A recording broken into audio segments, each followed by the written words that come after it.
Hello everyone, this is part one of my story of my conversion to Islam. I was originally going to make one video, but this is already 7.5 minutes, so I decided to split it into two videos. So I hope you enjoyed part one and stay tuned for part two. SubhanAllah. I don't know if you can even see both of them. And this rain just came out of nowhere. Like, it was beautiful and sunny. It's been pretty sunny all day, and it just started raining, and wow. SubhanAllah.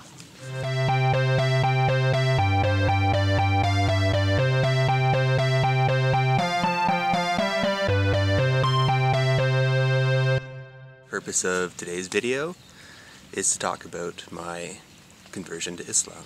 I didn't actually know that when somebody converts to Islam, it's called reverting to Islam, because we believe that, well, Islam believes that everybody is born a Muslim. I'm not too sure I agree with that, given my path. Like, it was kind of the last thing I expected in my life. So my parents both met in a Catholic church choir in Montreal. Later in life they split up, so they're no longer together. I suppose it was around that time that my mother's beliefs changed away from Catholicism. My dad had been raised in a Catholic family.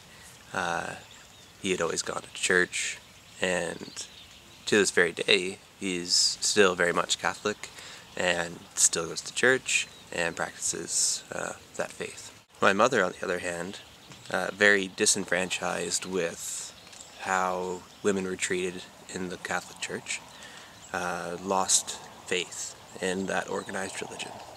That being said, she didn't lose faith in a greater power, in a strange way, I guess, because for so long she hasn't adopted to an organized religion.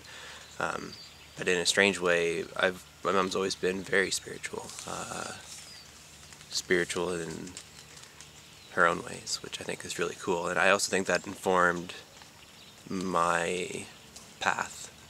She believes in Mother Nature and everything being connected, and like a source of, she's aware of a power that is greater than herself, but she identifies that power as being the natural world, which I think is a really interesting way of looking at what we have around us. When my parents split up, I lived with my mother and my brother and my sister, so we had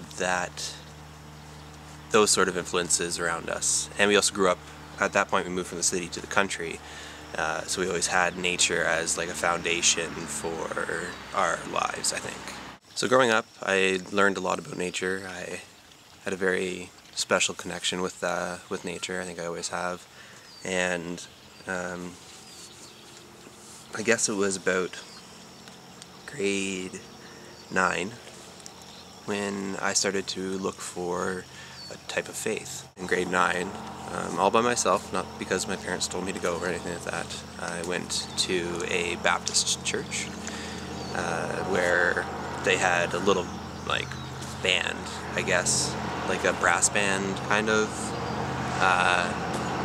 Well, it was in a small community, so it was more like a band of whoever was around that knew how to play an instrument. So there were saxophones, and I played trumpet, and whatever. But anyway, that was very appealing to me. The idea of every week playing music and integrating that with celebrating a higher power. But while I was at the church, I didn't really feel like my faith grew. I didn't feel a deeper connection to anything.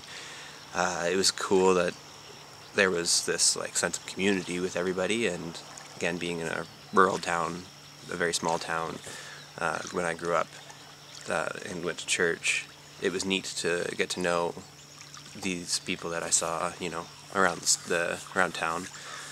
But in terms of connecting with a higher power, it didn't really do much for me.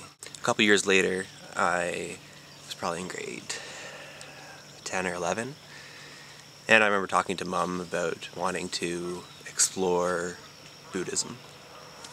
And I remember her buying me a couple of books, and one was like hardcore Buddhism or something like that, and basically it was like this ex-punk rocker who became a Buddhist monk. For a while I tried to meditate, and I found it a very interesting experience, a very challenging experience, which I think is cool. I think that faith should sort of challenge you. It shouldn't be necessarily easy.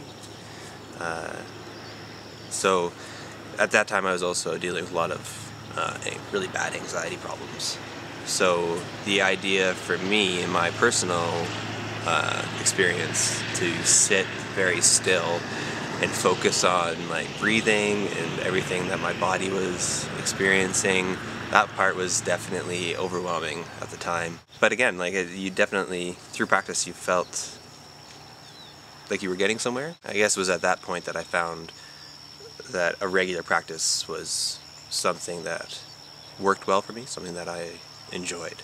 And well, I definitely got a little bit closer to what I thought of as greater powers through that act of meditation and sort of really appreciating everything that was around me. It still just didn't quite feel right, so I stopped practicing that. If we skip ahead to college now, there was a period of time where I was an atheist, and I was just like, I was a very logical person, and I liked to think of myself as intelligent, and I had thought things through and considered, as if it was possible to have this big entity look after us, and it just didn't seem like plausible. It didn't seem like I think the most difficult part was I couldn't prove that it did exist, and therefore it must not exist. And I think I fixated on that for a very long time. So I didn't believe in anything for a couple of years. I didn't believe in, I thought, here we are, we're in this shell, we're in this body, and once the body fails, so do we, and that's it. Like, kaput, gone. And I was really depressed for that time. That was not necessarily a very happy point in my life.